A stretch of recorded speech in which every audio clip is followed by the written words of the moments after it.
Welcome to a Reverend Jeff Real Bigfoot Encounters flashback. Everyone's been asking for this one to come online, so I dug deep into the archives and dug it out once again.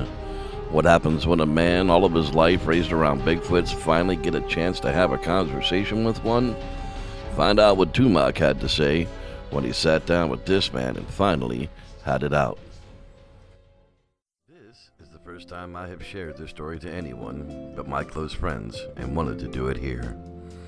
I grew up on a large ranch in a very rural area. My father was very successful, we had money, and this was his true passion, as it being outdoors, and he wanted to pass his love on to me. The area was beautiful, but also incredibly wild. I learned to use a gun at a young age because I may need to use it if all other precautions fail. It was like teaching a child to call 911, only in this case, it was firearms instead. We moved in when I was 2, and by the age of 4 or 5, I considered Sasquatch a part of life, no different than raccoons. They are around, but nothing was there to fear. I would see one most often when looking out my bedroom window from the age of 5 on. My mother loved my father and dealt with the area because, well, she hated that area. She had grown up in the city. She had one option to avoid boredom, and that was learning how to garden. I remember watching one day as a Sasquatch came into the garden and took her crops. It was funny because she didn't care. The idea was to pass the time and not harvest the crops at all. I enjoyed fishing from the time that I was 8, and I would fish from 3 in the afternoon to sometimes 6 or 7 at night, depending on the time of year. I also looked for Indian relics I still have. I had a small area where I found arrowheads. I say small because it was bordered a ridge that I just never crossed, and neither did my dad. He told me, look at all that's in front of us. If we go there, we'll miss something that's right in front of us. From 10 years on, I could tell that something was watching me while I fish. I think before I just thought that it was my mom. I knew it wasn't a bear because they won't watch, and they will either become aggressive or run away or go bad about their business knowing you're there. We also had a caretaker my father hired just to keep tabs on bear and mountain lion. He lived in the guest house, and it was his job literally to just hike and drive a 4x4 while looking for animal signs. I was not afraid, as if they wanted to harm me, they could have done it long ago. I never released what I had caught. I'd throw the fish back towards the woods or leave it in a pile on a large rock near my favorite spot. They did get used to my gifts, and I did start to feel like I had to bring something every time I fished. Often it was some garlic or corn on the cob.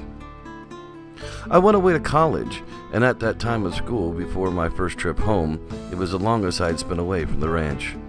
It was October, and I missed fishing, so that was the first thing I wanted to do. I grabbed a few ears of corn and canned peaches and left them on the rock. I caught 3 fish and left them all in the general area.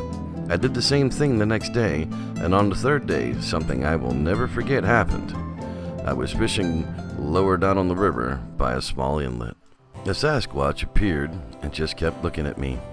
There was also one up to my left, and I became scared and wondered if I crossed some line that I shouldn't have. I did not know what to do, but eventually it became clear they wanted something. I was scared out of my mind. Finally they moved, and I felt I had to leave. As I did, they started to move, making me follow a certain path home. It was on this path where the most amazing thing happened. I was very scared, and I thought they were all around me, and my mind was thinking that they want me out of here. They never did this before. Could a grizzly or a wolf be stalking me, and this is their way of saying go? As I came around one bend, there was a very old Sasquatch that appeared to be waiting. I was very scared, and garbled, it said, "Friend who speak white man," and tried to smile. It motioned me to come to an area where there was an arrowhead and a spearhead. This put me at ease, and he slowly approached only after he knew I calmed down. He patted me gently on the shoulder. I sat down at this point, and he showed me a very large wound on his leg that had healed. He said in a very drawn-out way that my gifts of food helped when he was injured, and he was unable to easily get food on his own, and I never bothered them or tried to disrupt the peace of that area. He also told me that his people were of an ancient race. He could speak some of our language because he heard it so much over the years. He was the kind of one who would follow and listen to men as he was interested in their ways. After stories of trading with man were told in him many, many years ago, he can make the sounds in this way, but not many others, because now all learn that they must make sounds like the animals around them. He said that his people live with nature and believe in not fighting or harming with other life. And that was because their size. In the past, ancient people had wanted to control them and use them to fight other people over the land. I could not understand another portion where he talked about them fearing man, the reason being that man controlled fire. He said when he left, he was worried something was going to happen to me, but now he knew I started my travels to learn about the rest of the world. He then said he and his people must now leave this area.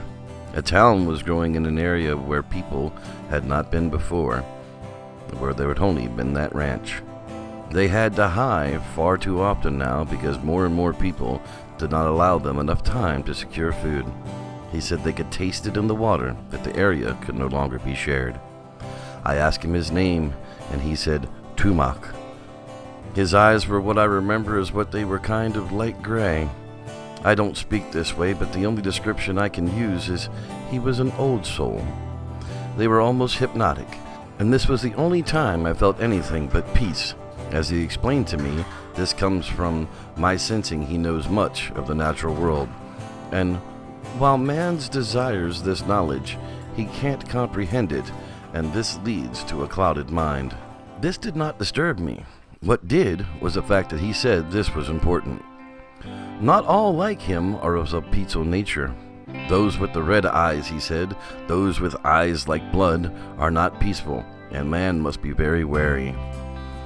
They will remain in the deep parts of the areas, while those like him populate an area. But with them gone, these others would soon enter the area, and not want peace with the others.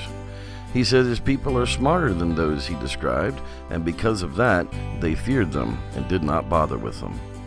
He said to now be wary of the woods, as I might think nothing has changed. The others would not consider me a friend, and as to this, it is not their way. I asked where they would go, and he said to a place with much water, as this allows them to know when anyone comes into the area with warning as to hide. It seemed like 10 minutes had passed, but when I looked up, it was almost dusk. He sensed this and well, and sent the mind takes much longer to understand the old world, and this is why time seems to disappear. The mind is so overwhelmed and preoccupied to notice other things on a subconscious level. I asked him if I could offer anything more, and he pointed to the fishing line in my tackle case, and then the other pieces of string of twine that were part of my pack. I offered the whole pack, and he seemed very grateful. I offered my Swiss Army knife, which was declined because he said it was too small for them to make use of. I then offered my belt and the knife, and he was very leery of taking it, believed it was in too importance and something I would need for protection when in these woods. I told him this wasn't true, as I had money, and he accepted it. He thanked me and left, saying we were brothers, always bound by our love for nature and maintaining its peacefulness. The following summer, my recently retired father said he needed to speak with me. Our chicken coop was ransacked, and my mom did not care for it one bit. She said she had had enough of the ranch and couldn't accept it any longer. And it was supposed to be what they had wanted, but in fact, it hadn't been.